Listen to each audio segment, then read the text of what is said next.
certain countries have changed their dietary guidelines to reduce the consumption of red meat in light of the impact of the climate change. Yeah.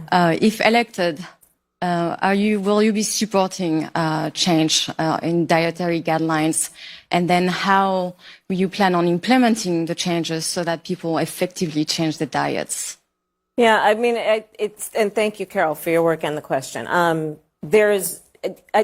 think of the point that you're raising in a broader context, which is that as a nation, we actually have to have a real priority at the highest level of government around what we eat and in terms of healthy eating, because we have a problem in America.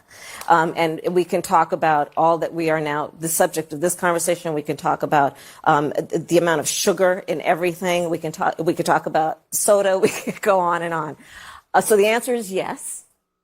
But I'll also say this, the balance that we have to strike here, frankly, is about what government can and should do around creating incentives and then banning certain behaviors. I mean, just to be very honest with you, I love cheeseburgers from time to time, right? I mean, I just do. And I think that, but there has to be also what we do in terms of creating incentives that we will eat in a healthy way, that we will encourage moderation, and that we will be educated about the effect of our eating habits on our environment.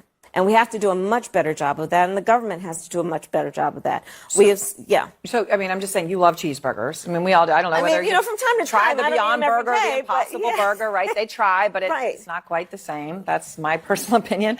But would you support changing the dietary guidelines? Yes. You know, the food pyramid. What people yes. to reduce red meat specifically. Yes, I would. And I